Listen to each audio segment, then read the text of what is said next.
अस्सलाम वालेकुम, मैं हूं दिल इम्तियाज़ और आप देख रहे हैं तख्ती ऑनलाइन। अगर आपने मार्स पर एक प्लॉट लिया और घर बनाना है तो क्या वो घर बिल्कुल ऐसे ही होंगे जैसे कि हम ज़मीन पर बनाते हैं? जी नहीं, वो घर ऐसे नहीं होंगे। और उसकी वजह यह है कि मार्स पर ज़मीन से मुख्तलिफ कंडीशंस हैं। अगर आप मार्स की बात करें तो एटमॉस्फेयर है ही नहीं, बहुत लो प्रेशर है, ऑक्सीजन नहीं है। इसके साथ टेम्परेचर वेरिएशंस बहुत है। रात को टेम्परेचर बहुत कम हो जाता है, दिन में टेम्परेचर बहुत ज़्यादा होता है। रेडिएशंस हैं, क्योंकि एटमॉस्फेयर नहीं है तो रेडिएशंस कॉस्मिक रेज आकर मार्स से डायरेक्टली टकराती हैं। इसलिए आप वो घर जो ज़मीन पर बनाते हैं मार्स पर नहीं बना सकते। मार्स की ग्रेविटी बहुत कम है, आप वो स्ट्रक्चर भी यूज़ नहीं कर सकते। यही चीज़ सोचते हुए नासा ने कुछ अरसे पहले एक कंपटीशन की बुनियाद रखी। 2024 में इलॉन मस्क ने इंसानों को मार्स पर भेजना है, स्पेस एक्स ने इंसानों को मार्स पर लेकर जाना है। 2030 में नासा ने भी इंसानों को मार्स में लेकर जाना है। लेकिन वहाँ के घर कैसे डिज़ाइन होंगे? इंसान वहाँ पर कहाँ पर रहेंगे? अगर इंसान ने मार्स की सतह पर रहना है, जो कि बहुत मुश्किल सूरत हाल है, तो उसे स्पेशल किस्म के घर बनाने होंगे। इसी चीज़ को मद्देनज़र रखते हुए नासा ने कुछ अरसे पहले एक चैलेंज अनाउंस किया। इस चैलेंज का नाम है NASA's 3D printed habitat challenge. और इस चैलेंज में नासा ने बड़ी बड़ी कंपनीज को कहा कि वो आएं और हमें अपने घरों के डिज़ाइन बताएं जो कि वो समझते हैं मार्स पर बहुत अच्छे तरीके से काम कर सकेंगे।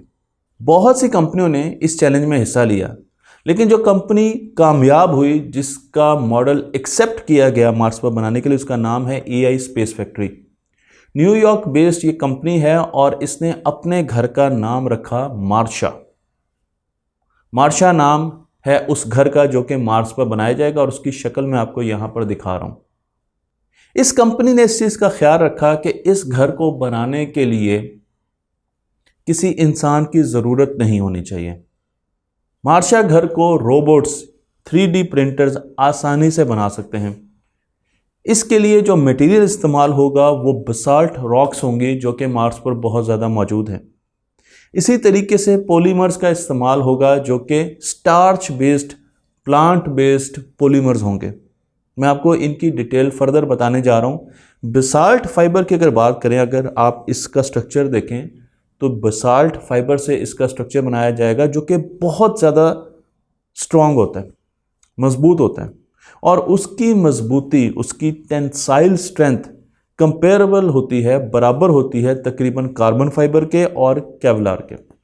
इन दोनों मटेरियल से आज हम ज़मीन पर बहुत ज़्यादा पुख्ता स्ट्रक्चर्स बनाते हैं।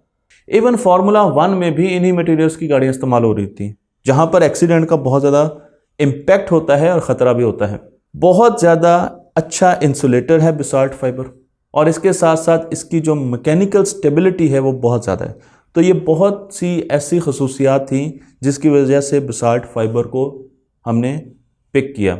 इसी तरीके से अगर हम प्लास्टिक पॉलीमर्स की बात करें जो कि प्लांट स्टार्च से हमने हासिल करने हैं, वो हैं बायोप्लास्टिक। प्लांट्स वहाँ पर लगाए जाएंगे। आपका सवाल ये होगा कि प्लांट्स कहाँ से आएंगे? तो प्लांट्स मार्स पर लगाए जाएंगे और उनसे पॉलीलैक्टिक एसिड और PLA हासिल किया जाएगा और उससे घर बनाए जाएंगे। PLA से बना हुआ घर, क्योंकि प्लास्टिक लो एटॉमिक वेट रखते हैं तो इसलिए इन पर कॉस्मिक रेज बहुत ज़्यादा अफेक्ट नहीं करती, तो आप रेडिएशन से बचेंगे। रेडिएशन से बचाने के लिए PLA आपकी हिफाजत करेगा। कंडक्टिव नहीं होता, किसी किस्म की कंडक्शन नहीं करता, तो एक किस्म का इंसुलेटर भी है। उसके साथ साथ बड़ा स्ट्रॉन्ग थर्मोप्लास्टिक है। टेम्परेचर की वेरिएशन के साथ इसकी लेंथ नहीं चेंज होती, यानी ये बहुत ज़्यादा एक्सपैंड या कॉन्ट्रैक्ट नहीं करता। तो अगर गर्मी हुई तो पता चला जी कि आपका घर आहिस्ता आहिस्ता और बढ़ना शुरू हो गया गर्मी की वजह से, और सर्दी में वो ज़रा कॉन्ट्रैक्ट करना शुरू कर दिया। PLA ऐसे नहीं होने देता। उसके साथ साथ मैंने आपको बताया कि इसका थर्मल कोफिशिएंट बहुत कम है, इस वजह से इसमें एक्सपेंशन और कंट्रैक्शन आपको नज़र नहीं आती।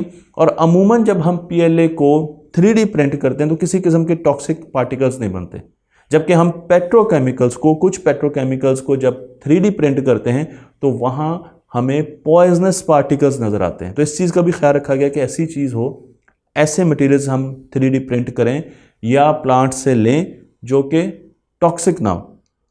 जब भी आप मूवीज़ में मार्स पर घरों की शक्ल देखते हैं तो आपको एक गुंबदनुमा घर नजर आते हैं, लेकिन एआई स्पेस कंपनी ने डोम या गुंबदनुमा घर को प्रेफरेंस नहीं दी, बल्कि एक एग शेप घर बनाया। और उसकी कई वजूहात हैं। पहली वजह यह है कि इस किस्म की शक्ल में मटेरियल बहुत कम लगता है। जब दोनों मटेरियल्स का मुआवजा किया गया कि किस साख में मटेरियल ज़्यादा लगता है, तो अंडे नुमा शेप में मटेरियल बहुत कम लगता है। उसके साथ साथ यहाँ पर यह भी बताने की ज़रूरत है कि इसकी मैकेनिकल स्ट्रेसेस बहुत कम होते हैं। तो जो स्ट्रक्चर है वो ज़्यादा स्टेबल होता है, उस पर मैकेनिकल स्ट्रेस बहुत कम होता है। और क्योंकि ये हाइट में बहुत ज़्यादा है तो आप ऊपर जाकर दूर वेदर को देख सकते हैं, किसी आने वाले तूफान को देख सकते हैं, आप रोशनी के ज़रिए किसी को गाइड कर सकते हैं, आप वेदर को देख सकते हैं। तो आपकी आँखों के लिए, आपके विजन के लिए भी हाइट बहुत ज़रूरी है, जो कि गुंबद में आपको नहीं मिल सकती। अगर गुंबद में हाइट लेंगे तो बहुत ज़्यादा और मटेरियल यूज़ करना पड़ेगा। ये घर डुअल शेल है। इसका मतलब यह है कि बाहर दोहरी चादर है और उनके बीच में स्पेस है। जो बाहर का शेल है, चादर है, वो थर्मल वेरिएशन और स्ट्रेस को रखती है सामने, लेकिन जो इनर शेल है, मैं आपको तस्वीर में भी दिखा रहा हूँ, वो बिल्कुल ज़मीन के तरह के घरों की होती है, जिस तरह ज़मीन के घर होते हैं। क्योंकि आपने एटमॉस्फेयर से, मार्स के एटमॉस्फेयर से तो बाहर की शेल से बचा लिया, अब आप एक नॉर्मल स्ट्रक्चर बना सकते हैं। तो इसलिए इस घर को बनाया भी ऐसे गया है कि इसमें दो आपके पास कवर्स हैं बाहर, और इसमें लोग मूव कर सके, मोबिलिटी को बहुत सामने रखा गया है। इसका जो सॉफ्टवेयर है जिसमें इसको डिज़ाइन किया गया है उसे ऑटोडेस्क कहते हैं, जो कि आप यकीनन जानते हैं उस सॉफ्टवेयर को। और 3D प्रिंटर के ज़रिए हम इसे प्रिंट करेंगे। क्योंकि ये एक ICRU टेक्नोलॉजी है, इन सिटो रिसोर्स यूटिलाइजेशन की टेक्नोलॉजी है। इसका मतलब ये है कि हम जिस प्लैनेट पे जा रहे हैं उसके रिसोर्सेज इस्तेमाल करके हम घर बनाएंगे। क्योंकि रॉकेट इक्वेशन हमें ये बताती है कि अगर 10 पाउंड का मटेरियल आपने लेके जाना है मार्स पर, तो उसके लिए आपको 90 पाउंड का फ्यूल चाहिए। इतना ज़्यादा फ्यूल चाहिए। इसलिए हमारी कोशिश होती है कि हम जिस प्लैनेट पर भी जाएं या जिस चांद पर भी जाएं, वहीं के मटेरियल्स और रिसोर्सेज का इस्तेमाल करते हुए चीज़ें बनाएं। मैं आपको यहाँ पर इसका स्ट्रक्चर भी दिखा रहा हूँ। तो आप देख सकते हैं कि 4 मंजिला इमारत है और ऊपर वाली मंजिल के बीच में एक स्काईलाइट लगी हुई है, एक डिफ्यूज़र लगा हुआ है जो कि रोशनी को अंदर लेके आता है। तो दिन के वक्त सूरज की रोशनी को डिफ्यूज़ करके हम चारों मंजिलों तक पहुंचाते हैं। आप बीच में देख सकते हैं जो बीच वाला स्ट्रक्चर है उसमें सुराख है, तो ऊपर से रोशनी नीचे वाली सुराख से, फिर नीचे वाले सुराख से, और इस तरीके से हर तरफ दिन की रोशनी को प्रेफर किया जाता है।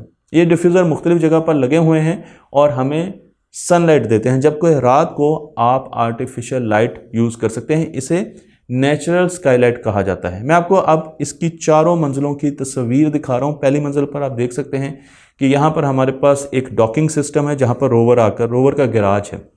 उसके साथ हमारे पास यहाँ वेट लैब है और EVA प्रिपरेशन है, और उसके साथ स्पेस सूट भी लगे हुए हैं। तो अगर आपने बाहर जाना है तो आप स्पेस सूट का इस्तेमाल कर सकते हैं, और स्पेस हैच भी जिस तरह आपको यहाँ पर नज़र आ रहा है लगे हुए हैं। ग्राउंडिंग क्लैंप्स लगे हुए हैं। और ये भी बता दूं कि फ्लोर 1 पे, जो कि मैं तस्वीर आपको दिखा रहा हूँ, एक्स्ट्रा व्हीकुलर एक्टिविटीज़, यानी आप स्पेस सूट पहन के वॉक करते हैं, स्पेस वॉक करते हैं, ये भी आप यहाँ पर कर सकते हैं।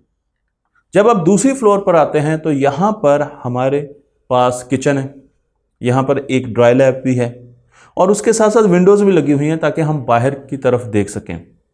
मैं जब आपको तीसरी फ्लोर की तरफ लेके आता हूँ तो तीसरी फ्लोर में आप देख सकते हैं कि गार्डन है, पौधे हैं, प्लांट्स हैं, ताकि लोग प्लांट्स को देख सकें।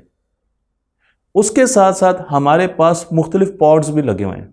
ऐसे पॉड्स लगे हुए हैं जिनमें आप सो सकते हैं, स्लीपिंग पॉड्स हैं, स्टेशनरी पॉड्स भी हैं, और साथ साथ हमारे पास विंडोज़ भी मौजूद हैं।